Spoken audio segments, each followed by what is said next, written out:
بسم الله الرحمن الرحيم نحمده ونصلي ونسلم على رسوله الكريم وعلى آله الطيبين وأصحابه الطاهرين أما بعد. حضرات گرامی، ہم تذکرہ کر رہے ہیں 5 وقت کی نماز کا، اور یہی بات بیان کر رہے ہیں کہ اب ہم ایک ماحول میں آئے ہیں. ماہ رمضان ہے، شیطان جو ہے جیل میں ڈال دیا گیا ہے، پابند سلاسل ہو چکا ہے، کیونکہ وہ بڑی رکاوٹ بنتا ہے، نماز پڑھنے سے روکتا ہے، طرح طرح کے برے خیالات ذہن میں ڈالتا ہے، اور یہی کہتا ہے کہ بس پڑھ لیں گے، ابھی جوان ہیں، ابھی عمر ہی نہیں ہوئی، بوڑھے جب ہوں گے تو پتہ ہی نہیں پھر بوڑھا ہوتے بھی ہیں کہ نہیں، پہلے اس دنیا سے چلے جاتے ہیں. یا پھر جو ہے جوانی میں اگر آپ عبادت نہیں کر سکتے، نماز نہیں پڑھ سکتے، تو بعد میں کہاں دل کرے گا؟ تو بھی نمازی ہو کر کے اگر آپ اس دنیا سے چلے گئے، یا پڑھی ہے تو کبھی جمعہ پڑھ لیا، کبھی عید پڑھ لی، اور سینکڑوں نمازیں چھوٹ گئی ہیں، ہزاروں نمازیں چھوٹ گئی، یہ کی زندگی ہے. یعنی 360-61 جو ہے وہ دن بن جاتے ہیں اسلامی. تو روزانہ کی 5 نمازیں ہیں، 5 نمازیں اگر روزانہ کی چھٹی ہیں تو 1 سال کی جو نمازیں ہیں آپ تصور کریں کہ کتنی سینکڑوں نمازیں تو یہ بن گئی. آپ کی تو کئی سالوں کی نمازیں چھوٹی، سینکڑوں ہزاروں نمازیں. اللہ اکبر، اس سے بڑھ کر کے اور کیا بدبختی ہو سکتی ہے. تو نماز کی اہمیت کا تذکرہ ہم کر رہے تھے.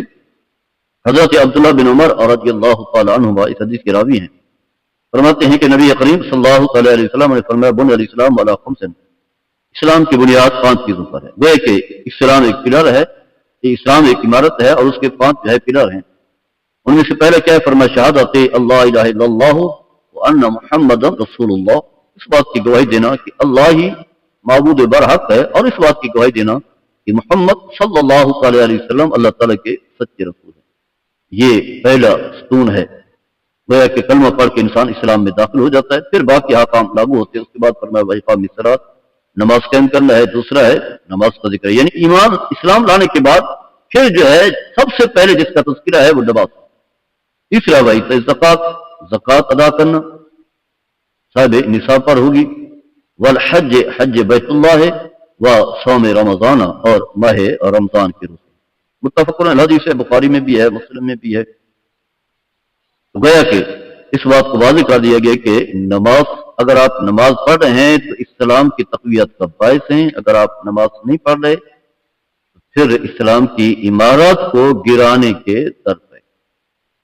فرمایا الصلاۃ عماد الدین، من اقام فقد اقام الدین ومن ہدم فقد ہدم الدین. فرمایا کہ نماز اسلام کا پلر ہے، ستون ہے. فرمایا جو نماز کو قائم کرتا ہے گویا کہ دین کی مضبوطی کا ذریعہ ہے. جو نماز نہیں پڑھ رہا ہوتا گویا کہ وہ اسلام کی عمارت کو گرانے کے در پہ ہے. اور وہی بات جیسے پہلے ہم نے بیان کی تھی کہ قیامت کے دن پہلا سوال جو ہے وہ نماز سے متعلق، یعنی اس سے آپ نماز کی اہمیت کو سمجھیں، نماز کی کیا اہمیت ہے، اس کی کیا ضرورت، اس کی کیا فوائد و برکات ہے. اس دنیا میں ہم رہ رہے ہیں یہ عمل کی ہے، محنت کے لیے، مزدوری کے لیے، دار العمل ہے یہ اصل جو ہے. اور یہ عارضی زندگی ہے، اصل تو آخرت کی زندگی ہے جہاں حساب و کتاب ہوگا. دنیا میں انسان نے جو کچھ بھی کیا ہے اس کا حساب ہوگا. اللہ تعالیٰ کے سامنے ہر ایک شخص حساب دے گا، اور اکیلا آئے گا اللہ تعالیٰ کی بارگاہ میں، کوئی جو ہے اور نہیں ہوگا. تو فرمایا کہ اول ما یحاسب العبد یوم القیامۃ الصلاۃ. فرمایا کہ قیامت کے دن سب سے پہلا حساب جو بندے سے ہوگا وہ نماز سے متعلق پوچھا جائے گا. فرمایا کہ فیضا صالحہ سائر عمل ہی، اگر تو اس کو ٹھیک ہے، درست ہے، نماز درست ہے، نماز ادا کرتا رہا، نماز میں کامیاب ہوا، تو فرمایا باقی اعمال بھی سارے کے سارے اعمال جو ہے وہ کامیاب قرار دیے جائیں گے. چاہے وہ زکوٰۃ ہے، چاہے روزہ ہے، یا دیگر جتنے بھی اعمال سارے بکثرت اعمال ہیں جو مسلمان نے سر انجام دینے ہوتے ہیں. والدین کی خدمت ہے، بہن بھائی کے ساتھ سلوک ہے، رشتہ داروں کے ساتھ جو ہے تیرا رحم، یہ ساری چیزیں. فرمایا بہن فسد سائر عمل ہی. فرمایا اگر اس میں جو ہے خرابی ہے، بگاڑ ہے، فساد ہے، تو باقی اعمال بھی درست نہیں ہوں. یہ حدیث جو ہے طبرانی اوسط میں موجود ہے، حدیث کا نمبر ہے 9581. اسے آپ جو ہے اندازہ کر سکتے ہیں. اور پھر حضرت جابر بن عبداللہ اس حدیث کے راوی ہیں، فرماتے ہیں کہ نبی کریم صلی اللہ تعالی علیہ وسلم نے فرمایا بین الرجل و بین الشرک والکفر ترک الصلاۃ. فرمایا کہ آدمی شرک اور کفر کے درمیان فرق کرنے والی چیز کیا ہے؟ نماز کا چھوڑنا.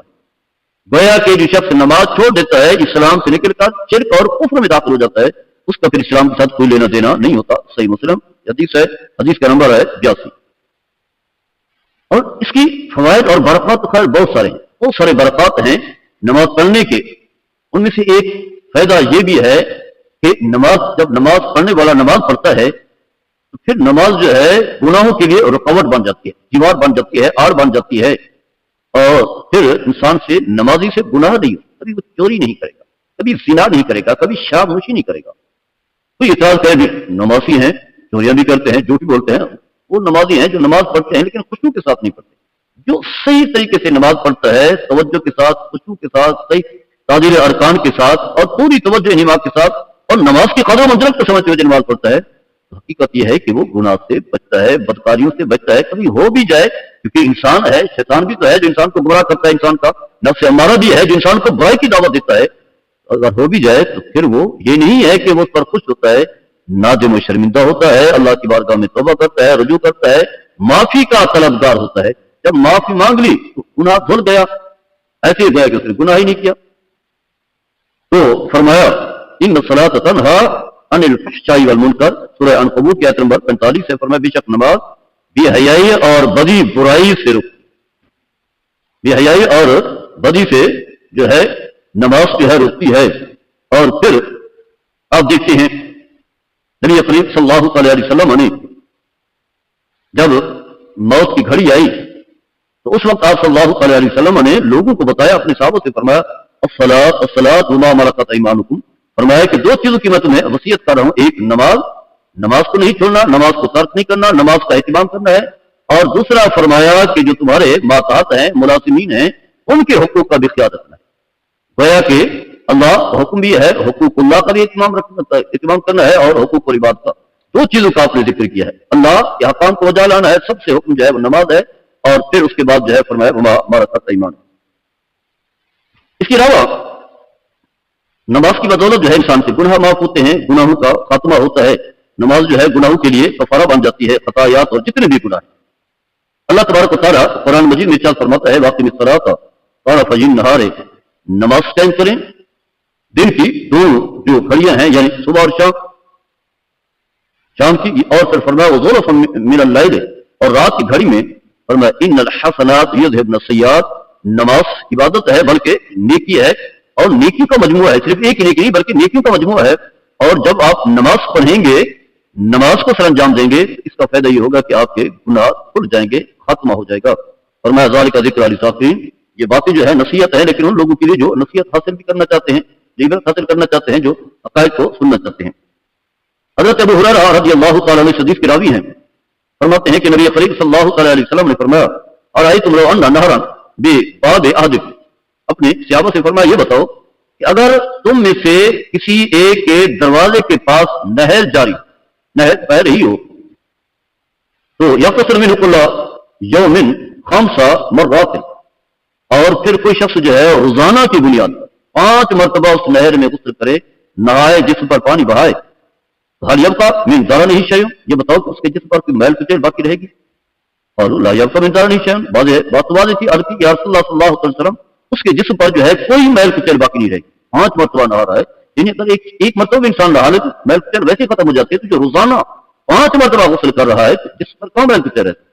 تو یہی عرض کیا تو آپ صلی اللہ علیہ وسلم نے فرمایا فذلک مثل الصلوات الخمس یمحو اللہ بہن الخطایا، فرمایا یہی مثال ہے 5 وقت کی نماز کی، فرمایا اس کی بدولت اللہ تعالیٰ جو ہے گناہوں کا خاتمہ کرتا ہے، گناہ مٹا دیتا ہے. تو یہ برکات ہیں. پھر اس کے علاوہ جو ہے نماز جو ہے مسلمان کے لیے نور ہے. نور ہے یعنی جو ہے بدی کے اندھیرے کو جو ہے مٹاتی ہے، کفر کے اندھیرے کو مٹاتی ہے، اور اسی طرح ہمارے ہاں جو ایک مسانے بٹھائے جاتے ہیں ان کی جو اندھیرے ہیں ان کا خاتمہ کرتی ہے. اور ایسا نور ہے کہ اس کی بدولت انسان کو سیدھی راہ کا علم ہوتا ہے، اور یہ دنیا میں بھی نور ہے اور آخرت میں بھی نور ہوگا.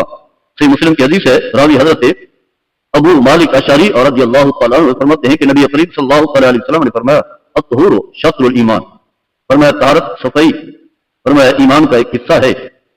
والحمد للہ تملا المیزان، فرمایا کہ شخص اللہ تعالیٰ کی تعریف و توصیف کرتا ہے یوں کہتا ہے الحمدللہ، سب تعریف اللہ تعالیٰ کے لیے ہیں، تو فرمایا قیامت کے دن یہ عمل جو ہے اس کے نیکی کے پلڑے کو جو ہے بھر دے گا، میزان بھر جائے گا. اور سبحان اللہ والحمدللہ تملأان، اسی طرح کہتا ہے سبحان اللہ الحمدللہ، تو فرمایا یہ بھی نیکی کے پلڑے کو بھر دیں گے، میزان کا ترازو جو ہے وہ ترازو جو ہے بھاری ہو جائے گا.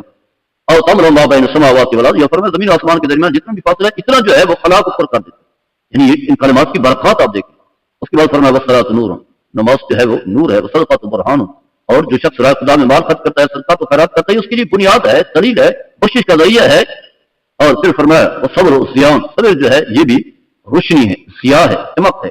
والقرآن حجت لک و علیک، فرمایا قرآن تمہاری بخشش کا کے لیے حجت بنے گا، بارگاہ خداوندی میں تمہارے حق میں سفارش کرے گا، یا تمہارے خلاف جو ہے حجت بنے گا. فرمایا کل الناس یغدو فبائع نفسہ فموتقها او موبقها، فرمایا ہر شخص جو ہے صبح اس انداز سے کرتا ہے کہ وہ اپنی جان کا سودا کر رہا ہوتا ہے، بیچ رہا ہوتا ہے اپنی جان کو، اس انداز سے جو ہے وہ صبح کرتا ہے، دن کا آغاز کرتا ہے. فرمایا یا تو پھر اپنی جان کو آزاد کروا لیتا ہے. یعنی یہ جو اللہ تعالیٰ نے نعمت عطا فرمائی ہے تو نعمت کا شکریہ بھی ہے. گویا کہ جو شخص اللہ تعالیٰ کے احکام کو بجا لاتا ہے تو پھر اپنی جسم کو جو ہے جزا کی آگ سے آزادی دلوا دیتا ہے، اور ویسے ہر قسم کی آزادی اسے مل جاتی ہے، اور پھر جو ہے وہ ایک صاف ستھری زندگی گزارتا ہے. اگر اللہ کے احکام کو بجا نہیں لاتا تو پھر اپنے آپ کو ہلاکت میں ڈال رہا. تو ان آیات سے، ان حدیث سے، ان دلائل و حقائق سے واضح ہوتا ہے کہ نماز کی بڑی اہمیت، اور حقیقت یہ ہے کہ جس مسلمان کے اندر نماز ہے تو اس کا وجود ہے، اس کی حیثیت ہے، اس کی وقت ہے، تو چلتا پھرتا انسان ہے. اگر نماز نہیں ہے تو پھر وہ انسان ہی نہیں ہے. ایسے ہی اللہ کی زمین پر بوجھ ہے، معاشرے پر بوجھ ہے، بلکہ اس کے لیے جو ہے زمین کے اوپر چلنا تو ایک طرف رہا، زمین کا اندر والا حصہ جو ہے زیادہ، یعنی قبر جو اس کے لیے زیادہ بہتر ہے. آگے بھی چل کر کے ہم اس پر گفتگو کریں گے. اللہ تعالیٰ ہم سب کو عمل کرنے کی توفیق عطا فرمائے. وما علیہ الا البلاغ.